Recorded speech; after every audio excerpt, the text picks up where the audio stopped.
Perfect. Great. Well, thanks everyone for coming this evening. And I don't know about you all, but it's our first in-person public event in over 3 years. And so we're a little rough around the edges. And but welcome for coming. I'm Dennis Murphy, the Water and Sustainable Life Director at Sustainable Silicon Valley. And you can advance. And you know, we always have to have a kind of a pithy description of what we do and what areas we're in, and which you can read at your abbreviated leisure, and because we're going to switch slides. And then also we have a lot of, we've been kind of dormant through all the wet winter, but things are happening. Tonight, Saturday, you're probably aware of the Menlo High School Festival, which should be very full of different things. And we will be there.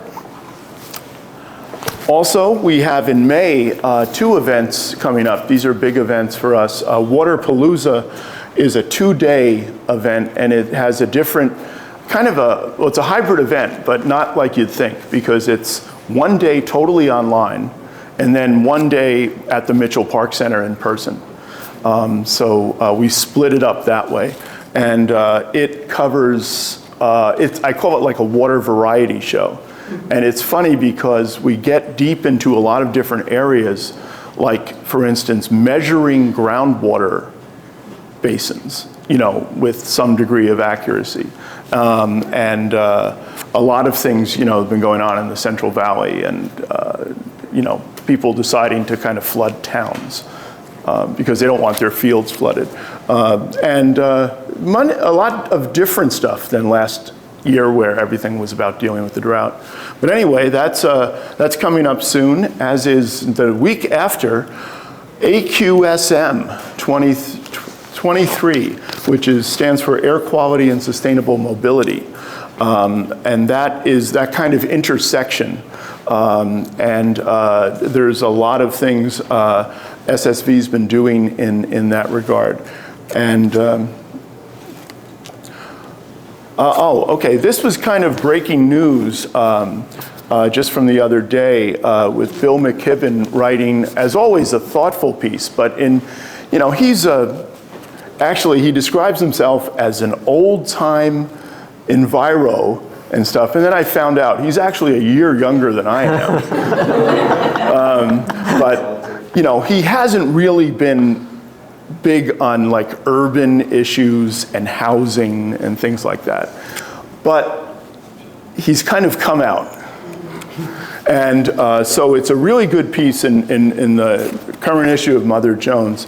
And this was a bit of a pull quote from that, but he's recognizing that, you know, the traditional environmental movement operation is to say no, you know, to be against, you know, this big toxic dump or against this pipeline. But especially when it comes to a lot in a new sustainable economy and in housing, we have to kind of pivot and say yes, and which is more to the point of this evening. So hats off to Mr. McKibben. This event tonight is a kind of a run-up to an event which sounds like Waterpalooza. It's Build-A-Palooza, which we will have in September. And these are a few of the topics that we hope to cover. And it's all in, you know, this kind of area as, I mean, we'll have, if you notice, we have water use and reuse, and we have sustainable mobility. So some of the other stuff kind of leak into what we're doing, but a lot of it is about regenerative communities, sustainable development, and you know, really looked at from a whole bunch of different areas. I guess in that jujitsu thing we had with the different slide versions, I had a slide up that had a picture of Jennifer Thompson and I, but lacking that, this is Jennifer Thompson, the executive director, and so it's better to have her in person, just to say hi, and we'll see what happens on the next slide. Okay, well, actually, Jeremy Levin is up next after. This is the pause for technical difficulties part of the presentation. Well, it's built into, this happens so often on Zoom that we decided to add this to the in-person so everyone feels comfortable. Yeah, so should we say, are you on mute? Exactly. Thank you. Yeah, just a second, because somebody sent, there we go. Not even enough time to do a goofy background. Okay, well, I'm turning it over to Jordan Daniels. He tried to send his slides to some other person named Dennis, and I did. I shared my presentation with someone who is not this Dennis, and I hope he enjoyed the presentation. So take it away, Jordan. All right. Well, thank you so much, everyone. I want to first say thank you to Dennis and Sustainable Silicon Valley for having us here tonight. First on the agenda is just a little regional discussion of sustainable development efforts, of housing, of climate. And as we are on the peninsula, we're going to talk a little bit about the peninsula first and essentially why housing is important to sustainability, why housing is important to climate. So the lovely little graph you have up here is from the UC Berkeley Local Government Climate Policy Tool.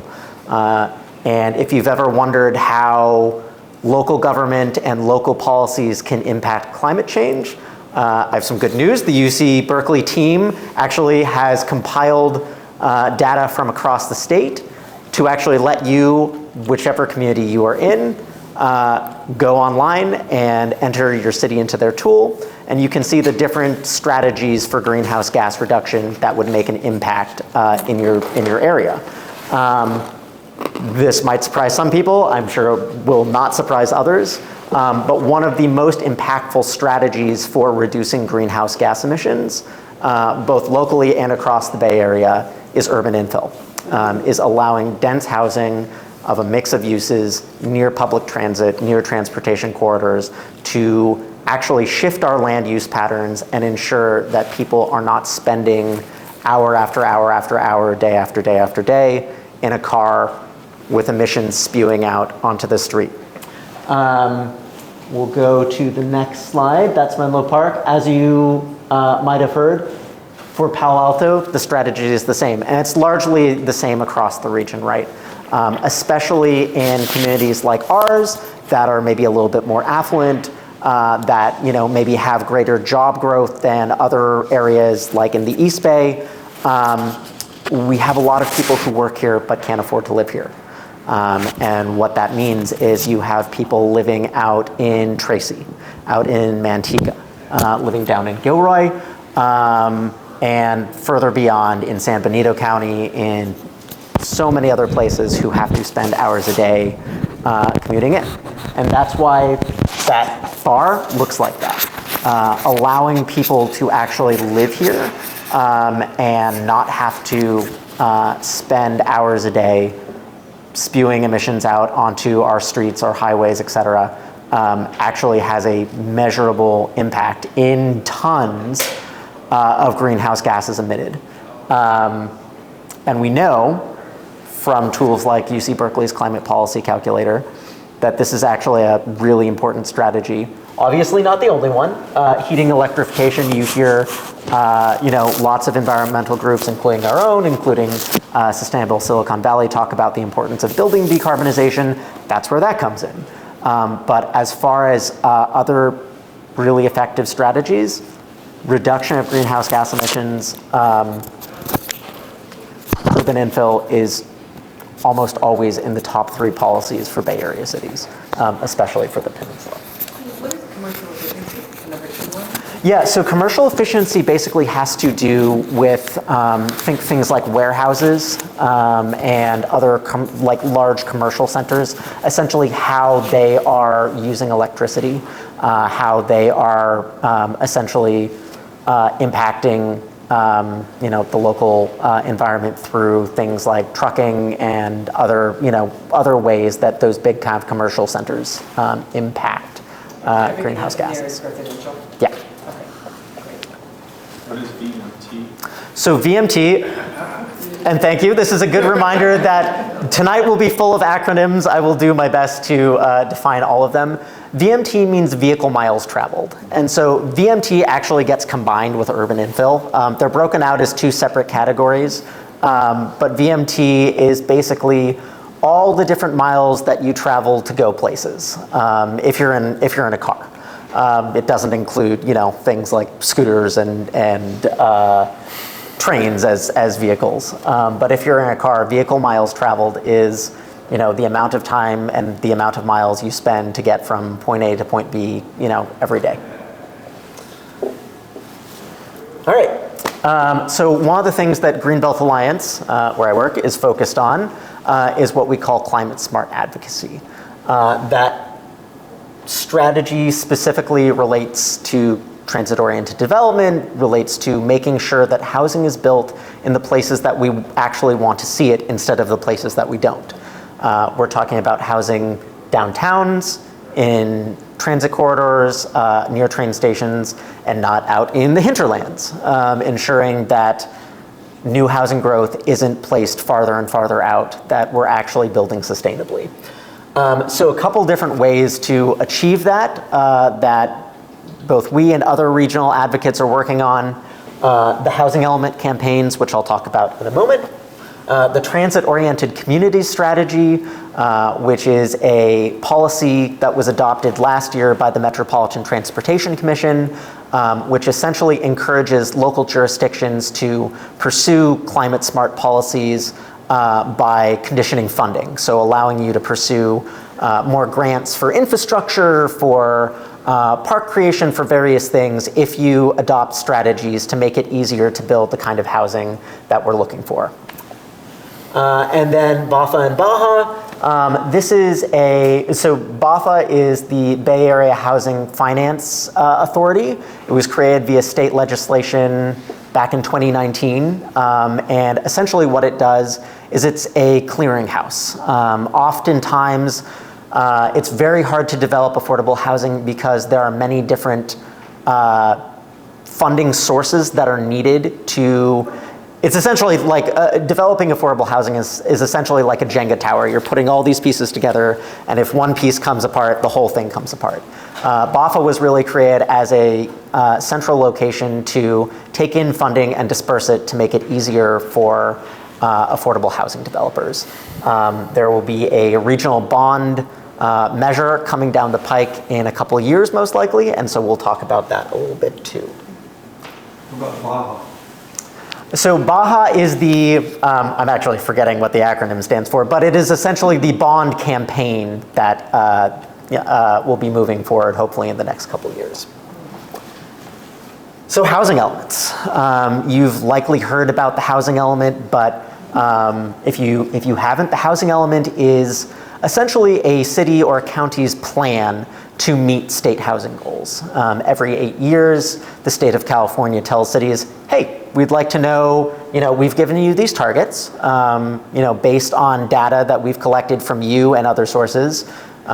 This is how many homes we think you need. Show us your plan to actually build that housing. And in the past, this has largely been a paper exercise. It has been an exercise where as long as you checked a certain number of boxes, the state didn't really look too close.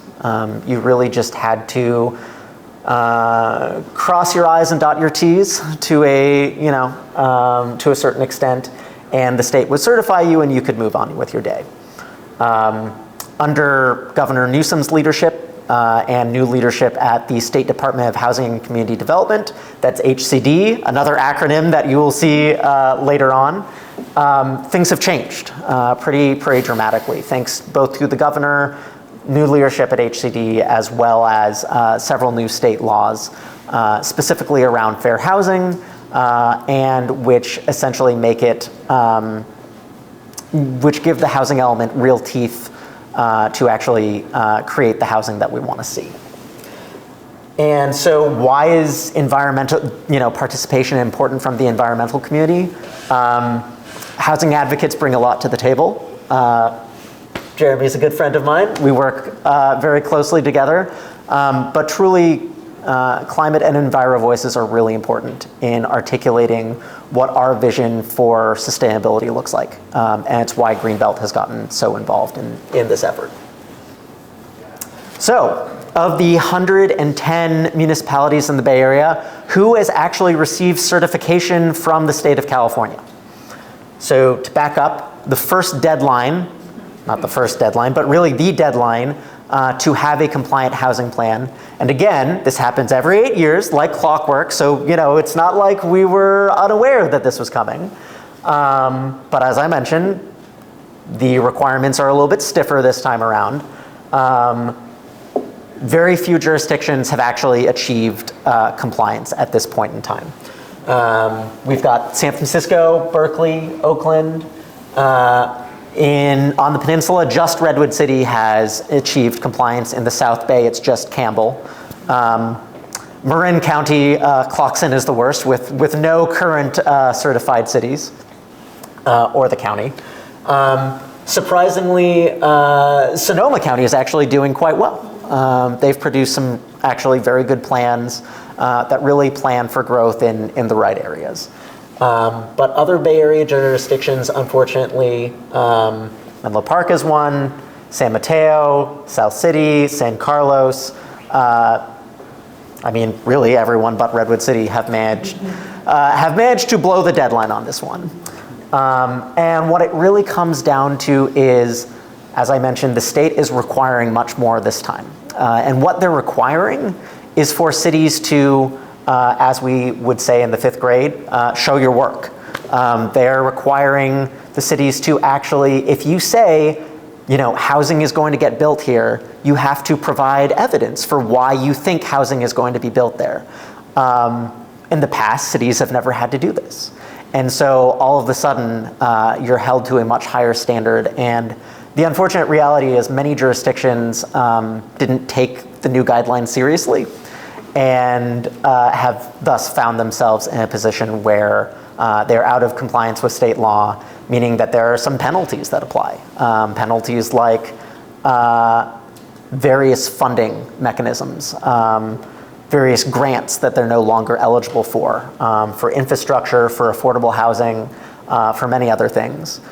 There's also something you may have heard of called the builder's remedy, which is a provision wherein if a city is not compliant, does not have a compliant housing element, they lose local zoning authority to a certain extent.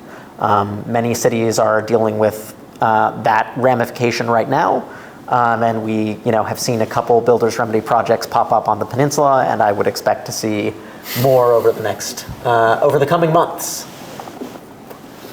So just the state of the Bay Area.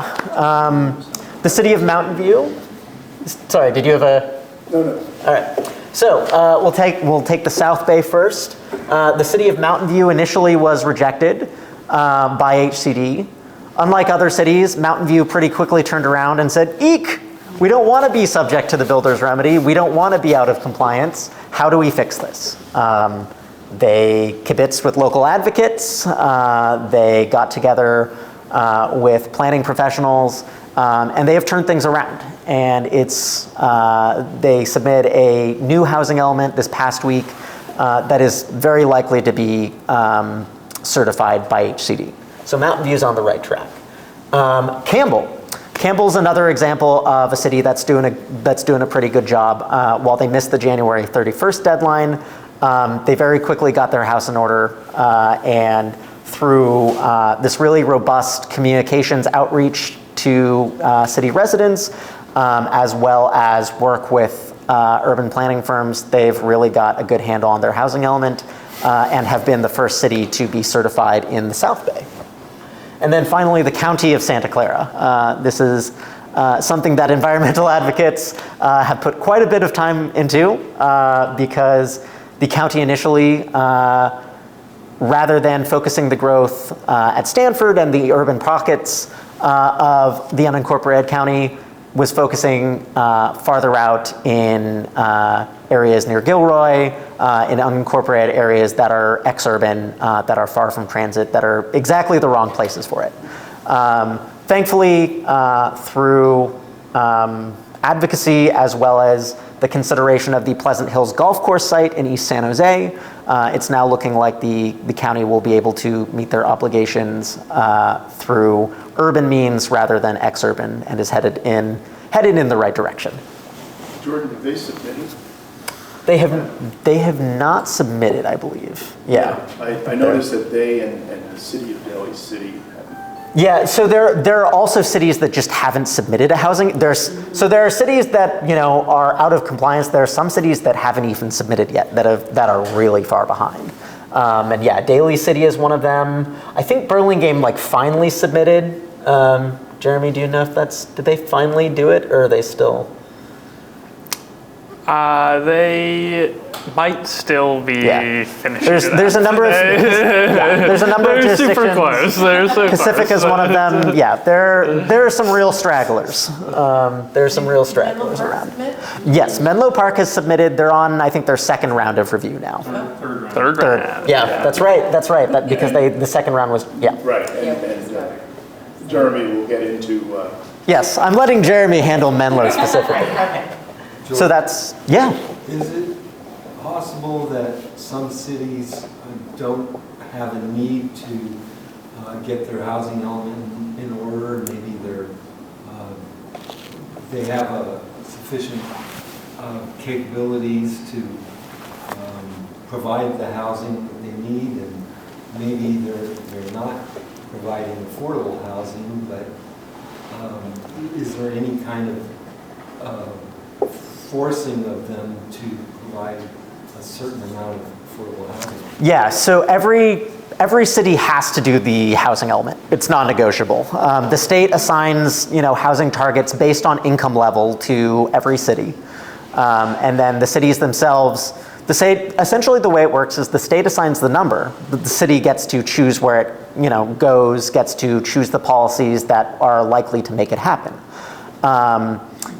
As far as I know, there's no. I think the lowest, and it's not in the Bay Area, but I think the lowest number that I've seen this round is Tulare County, which has a RHNA of 4, which is great because that's where we don't really want to see development, is in places that don't have large cities, that don't have access to transit. Et cetera. And so the affordable housing numbers that you were talking about, every jurisdiction gets assigned a couple different categories. There's above moderate or market rate, and then there's a couple different levels of affordable housing that cities are required to plan for. I'm curious, Sure. is California the only state that has this sort of legislation? California is the only state that has this specific methodology and this specific process. It is unique to California, although there are other states that are considering adopting things like this, because California is not the only state, unfortunately, in the country that is dealing with a housing crisis. And so there are other states that are considering similar models. New York is one of them. There are a few others. Yeah. All right, we will scoot right along to the East Bay. Alameda was one of the very first cities to be certified by the state of California. They were certified very quickly, largely due to their very significant efforts to create new multifamily housing. Alameda had a restriction on the books from the 1970s that actually prohibited any multifamily housing from being built in the city at all. This was viewed as a violation of what's known as affirmatively furthering fair housing and a state law around that. And the city and the state worked together to essentially decide this provision of the charter actually violated state law. It was set aside, and then Alameda embraced some pretty pro-housing policies, significant rezonings to allow for multifamily housing, to actually create housing near their bus lines and transit corridors to ensure that they can meet their housing goals. And so through proactive work with the state, they were one of the first to actually get certified. Berkeley wanted to be one of the first to get certified and thought they would be. They unfortunately weren't. But they very quickly turned things around, responded to the state's concerns and criticisms, and made some more changes that allowed them to be certified. So Berkeley now has a certified housing element, doesn't have to worry about the builder's remedy, unlike some other cities, including in the East Bay, Newark, which is one of my personal least favorite housing elements. It's a very long list, but Newark makes it because they have slotted all of their growth onto wetland areas. Rather than build closer to transit corridors, rather than build in downtown, they have instead decided to put the bulk of their growth, several different housing element sites on areas that are currently wetland. Thankfully, they have many other problems with their housing element, and the state will not be certifying them anytime soon based on the communications that they've received. And then the peninsula, bringing it back home here. San Mateo County still has a ways to go, but has been receptive to work with advocates, has removed some, though, I think not all of the housing from the coast side that I think would like, but is also working on doing rezonings near public transit, specifically in unincorporated Colma area near Colma BART station, as well as some unincorporated areas in Belmont. And with Jeremy here, we continue to push on the county to work on those campaigns. The city of San Mateo, we've got Redwood City first. Redwood City did a phenomenal job on their housing element. Cities will tell you that this is hard. It's actually not that hard. The state actually lays out pretty clear guidelines of what you have to do to get certified. And Redwood City just did that. That's really what happened here. They created a number of streamlined processes to make it much easier to build 100% affordable housing projects.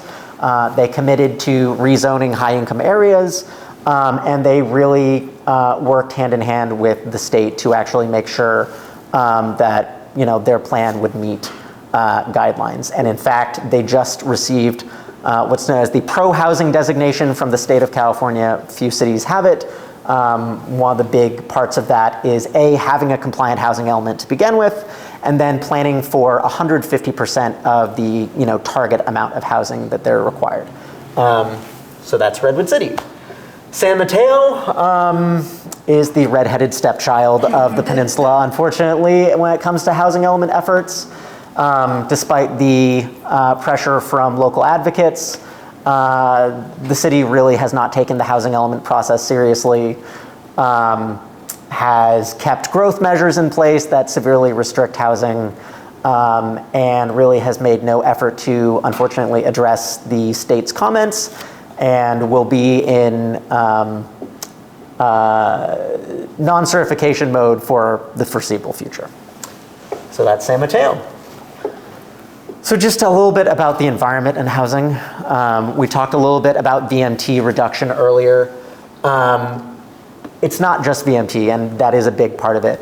But the reality is that when we don't build housing here, and when we don't build housing in places where it makes sense, like near transit, in suburban and urban areas, it gets shunted out to the ex-urban ones. And this is exactly what we have sort of seen in the Santa Clara County housing element, but we see it everywhere else too. The number of homes in Manteca that have been built in the last 10 years is about 5 times what has been built in Menlo Park.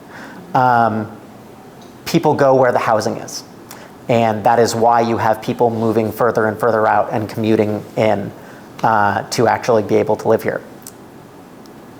It's not only that, it's where the housing is being built as well. It's sprawl. We've done a good job, I think, of containing it. in San Mateo County to an extent. We have many organizations, ours, Green Foothills, many other organizations who have spent many decades preserving so much of this county. But the reality is there are many other places in the state where when we don't build here, sprawl happens there. And so there are environmental consequences to that as well that we need to deal with. Are there height restrictions on housing that's planned? So there are existing height restrictions in most of San Mateo, in most of in the Bay Area in California. In San Mateo, it's 5 stories. In other places, it's 3. In other places, like Redwood City, in downtown, it's 12. And so that is one of the biggest ways to create the kind of sustainable housing that we're looking for, is ensuring that you have enough height and enough density and that's around transit to actually make the housing work. We can go to the next slide here. Housing. You mean the big finale? Yeah, this is the big finale. This is the big finale. So the future of climate and housing in the Bay Area. Greenbelt Alliance is really excited to be part of something called the Alliance for Housing and Climate Solutions, along with a number of other housing groups, Generation Housing in Sonoma and Napa counties, the Nature Conservancy, which some of you probably know, California YIMBY, the California Native Plant Society, the list goes on. And essentially what has happened here is a number of different environmental orgs have come together to say, we know that housing is important, we know that it's important to the climate, we know that it's important to the environment, and we know that in order to protect our natural environment, it has to be built in the right places, and it has to be prevented in the right places as well. Or prevented in the wrong places, excuse me. One of our big efforts this year to engage in that is legislation, state legislation called AB 68. It's being sponsored by California YIMBY and the Nature Conservancy. And essentially what it does is it makes housing much easier to build in urban areas, near transit, along transit corridors, and actually makes housing much harder to build in unincorporated areas, ensuring that we're not building or at least trying to curtail single-family sprawl developments in the middle of nowhere. Your Tejon ranches, your myriad developments out in Tracy, Manteca, and beyond. The idea of the legislation is we need to focus our growth. We need to be building where it's sustainable to do that, and in other areas, we need to stop. And this is really the first time that environmental and housing groups have come together to really agree on a vision of building where it needs to be and stopping growth where we need to stop it. Housing element implementation. So once all of these housing plans are implemented, even once we get the policies in them, we need to make sure that the cities are actually implementing the policies. And so this is something that housing and environmental groups are thinking quite a bit about. Obviously, we're a little bit behind where we hoped we'd be, given that only 15% of Bay Area cities are compliant as of today. But it's something that we're all thinking about, how to actually implement those changes and how to make sure that they actually take root in the cities that have said that they're going to do them.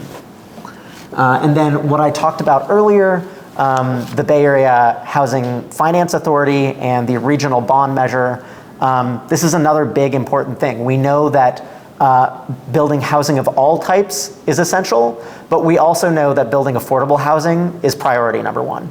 That is really, really difficult just because of the cost of building housing, as well as the challenges around zoning and streamlining and permitting that we have seen and are trying to affect through the housing element. But once we hopefully fix many of those things, we will still need the money to actually pay for affordable housing. And that is really where the bond measure and bond effort comes in, really trying to ensure that once we have changed the policy, we have the money to back it up to ensure that we can allow people who are commuting in from Manteca and Tracy and elsewhere to actually live here. And I'll just end on a note by saying there was a really great story in the New York Times about a month ago, talking specifically about Menlo Park and the Dumbarton Rail project, which Facebook tried to revive. And it shared the story of Maria, who was is a food service worker, food service worker or janitor, I actually can't remember, at Facebook, who was living in East Palo Alto, who was priced out, and then had to commute in from the Central Valley. And that story is all too common. It is all too common here in Menlo Park, across the peninsula, across the South Bay, in the Bay Area in general. We're pushing people farther and farther out. That is harming our climate. It is harming our environment. And that is why what we're trying to do here to change these development patterns is so important. There's the environmental face, and then there's also the human face, and we need to remember both of them. And I think that's, Dennis, that's my last slide, right? Let's see. Beautiful. Yes. Beautiful. I couldn't remember, but I timed it right. Thank you so much, all of you. So thanks, Jordan. I'll ask if you can share with I us. sure can. Jeremy I think has we're one. going to Jeremy Yes, next. but yeah. you don't. All right. So, so let's get local. You're up. Yeah, Jeremy, now, okay, we have to Make sure do. Jeremy gets an introduction so we know. I can Actually, introduce Jeremy, myself. Can you introduce yourself? While Yeah. I fool with the slides. Hi everyone, Jeremy Levine, he, him pronouns. I'm the policy manager with the Housing Leadership Council. HLC is focused on San Mateo County. We work with all of the jurisdictions in the county. Our mission is to work with communities and their leaders to produce and preserve quality, affordable homes. And what that really means is changing the policies at the root cause of the housing crisis. Because that's really what the housing crisis is about, policies. So a lot of my job as the policy manager with HLC in the past year has been working with cities, working with the county, every community in San Mateo to update their housing elements, these comprehensive policy documents that cover every aspect of a city's housing policy, whether that's producing housing, getting housing approved, protecting tenants. The housing element touches it all. So, just to go to this next slide here, I'm going to talk about Menlo Park, but it's worth considering exactly what the housing element is, because this is a process. Cities spend more than a year making these housing elements, and there are deadlines, and Menlo Park's still working on its housing element in the middle of this process. But a housing element is also a story. It starts with a set of analyses, looking at the data within a city, trying to understand what is actually happening with the housing in a community. And then a city says, well, here are the locations. They choose sites where they say the housing can be built. And then they propose policies. Again, the actual core, the money of the housing element that are intended to make it possible to build the housing that they have identified the community needs. So we're going to look through a little bit of those parts of a housing element, but the opportunity really comes, at least in Menlo Park, in a few places, especially when you're talking about the environment. Huge chance to build more housing near transit. Menlo Park has some amazing transit options, but the fact is it does not have very much dense housing. Even right next to transit, there are single family homes. Near Caltrain, it's amazing how close you get to suburbia, near the most important piece of transit infrastructure in the community. There's also a really big opportunity to spread affordable housing, not just concentrated in areas near transit, but in all of the high opportunity areas throughout the community. There are many parts of Menlo Park that have great schools, great parks, great community resources. They're not all right next to the train, and low-income people shouldn't be concentrated in just one neighborhood. And then there's one more thing I had there. Development without displacement really reflects the fact that as we're building this new housing, the housing element presents an opportunity to really invest in the tenant protections and other policies that make sure that the new housing is able to bring more residents without displacing the current residents. Next slide, please. So let's look at just a few slivers of a housing element. These are just two graphs that I've taken from the housing needs analysis of Menlo Park, illustrating housing prices in the county and in Menlo Park in particular. And it's pretty amazing to think that in the past 20 years alone, Menlo Park's housing prices have more than doubled from like 1.2 million, an astronomically high price, to more than $2.5 million. That is a really big barrier to the kind of people that can live in this community. And though rents have not grown at quite the same speed as housing prices in Menlo Park, they have grown pretty steeply. For some reason, that the data doesn't go as far back. I was like, the rental data only goes like 10 years back. I know they have data that goes farther back than that, but it's not in the housing element for whatever reason. But even in just 10 years, rents have risen by more than 25%, more than $600 in Menlo Park, and the median rent is more than $2K. Like, that's just not something that the average person can access. And so Menlo Park has a lot of high-income workers, but all of the high-income workers use services. They use teachers, they use firefighters, they use, gardeners, and those people are not able to live here. Next slide, please. The effects of these high housing prices are pretty clear on the community, and I'm just looking at Menlo Park. Inside the city of Menlo Park, it is very segregated, socioeconomically, racially. There are barriers to where people can live based on historic patterns of where housing has been built. And if you check where the densest housing is in Menlo Park, it lines up with all that red right there, because if you want to make affordable housing, if you want to make housing affordable, you need to have a lot of it. That's just the reality. Final slide. An environmental angle, it's just worth considering that if you look at the walk score of Menlo Park, there isn't a part of the city that gets a perfect score, because Menlo Park doesn't have good enough resources to be that walkable. And most of the city, there's some green in the middle there, but it's just not that walkable of a community overall. It's not really safe to bike in a lot of the community. And it's not that every part of the community needs to be perfectly safe needs to have perfect sidewalks or something. Not everything's going to be right next to a bus stop or right next to transit. But we have to recognize when we're limiting the options so extensively throughout so much of the community that it just really, again, it narrows the scope of who is able to live here. And it's worth considering the alternative. Next slide. When we don't build in Menlo Park, what Jordan talked about, what we end up doing is causing people to go live in Fresno or Bakersfield or somewhere that is still on Earth. They don't just disappear, the people who need to live in a place, they just move to greenfield development and the places that we as environmentalists are trying to protect.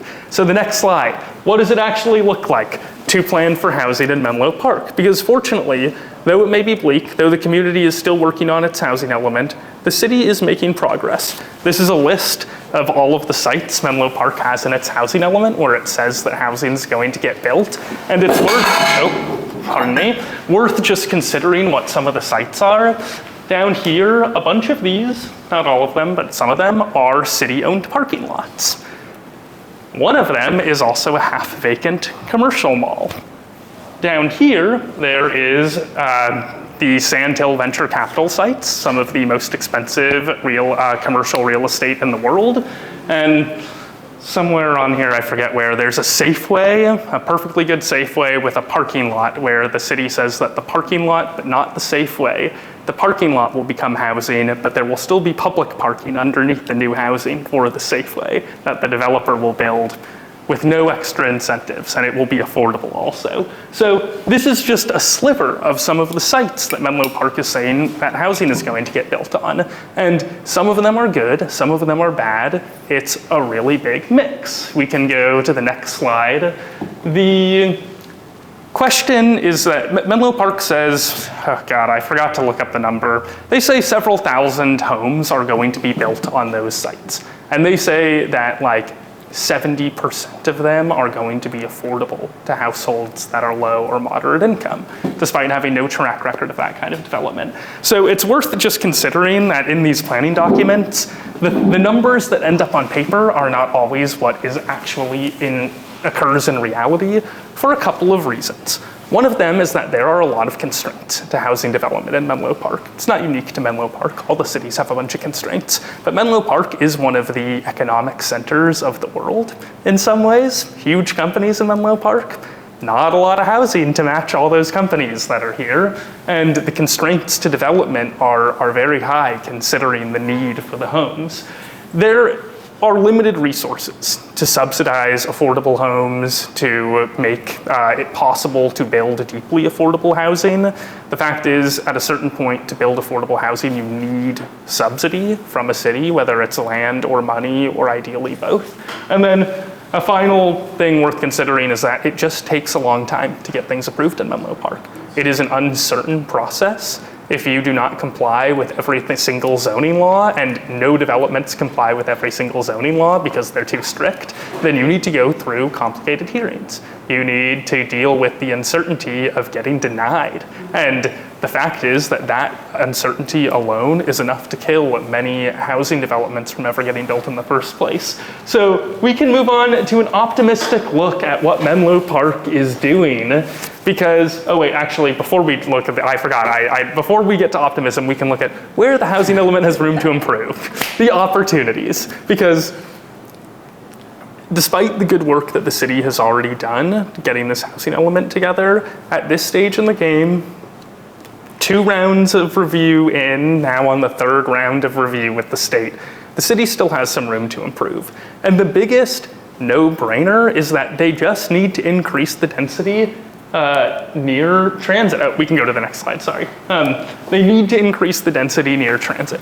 And just to give you the numbers, Menlo Park, if you go through a complicated community benefits, like basically bribing the city and whatever city council members are in place with their preferred incentive, and you go through this complicated process, you can get up to 150 dwelling units per acre. Sounds tall, but that's not that big for a city that is one of the economic centers of the world. But the base zoning that you are actually just allowed to get by the rules is 30 or 40 dwelling units per acre. Like a tiny village or something. And so with those rules in place, when it is that hard to build a meaningful quantity of housing, you just don't get very much housing. There's also the need to incentivize more affordable homes, and Menlo Park is doing some things to achieve this, and we're going to talk about what some of those things are, but they haven't yet made it likely that affordable housing is going to get built above a Safeway parking lot. And so if they're going to make those claims, then they've got to back them up with some pretty compelling policies, or maybe they need to figure out another way to deliver on their affordable housing goals.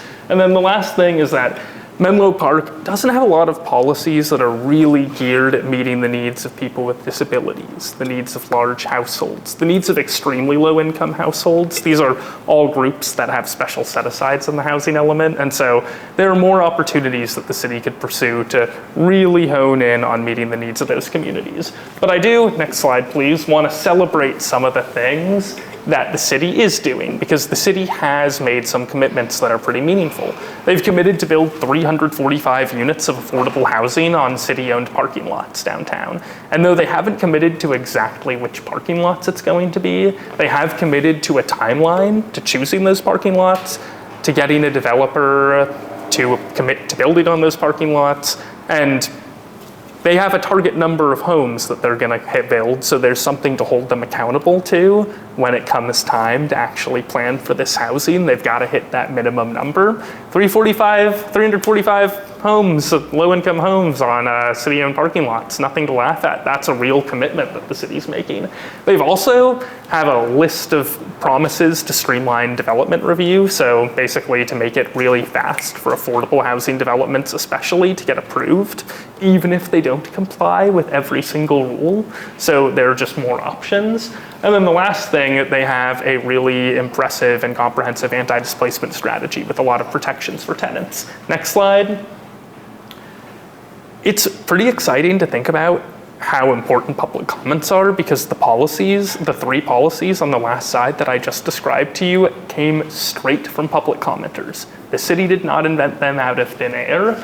Midpen, big affordable housing developer in the county, proposed the streamlining, and the county took those proposals all the way back from June 2022. YIMBY Law, I think working together with Menlo together, but with YIMBY Law's letterhead, had proposed a set of improvements to really solidify the commitment for housing on city-owned parking lots, and the city pursued solid commitment, whereas before it really had been kind of wishy-washy. And then this last thing, Menlo Together has been really harping on the tenant protections, and the city has responded with a very serious, timeline and set of policies that they plan to study and evaluate. So it's a really significant impact that the public comments have had, and reflects the value of volunteering in this planning process, which is really political in so many ways. So, I forgot to say something earlier. I just want to say one thing. The whole goal of what we're doing here is to create consistent rules. If a developer follows the rules, then they should be able to build what they build. But we still control the rules, so we get to try and encourage the sustainable practices we want to see. We get to encourage dense and affordable housing near transit in the areas where it's most appropriate, instead of in exurban sprawl areas. This is about making sure that we are making it possible to build in a way that is healthy and sustainable for our communities. So that's really what the housing element empowers us to do more effectively as advocates. And in this final slide, you should contact me, you should contact Adina, you should contact the people who are doing this stuff. And I should have put Jordan's contact info in there, but I was thinking of Menlo Park people. But yeah, this is a movement, and it really depends on the people who are running it. So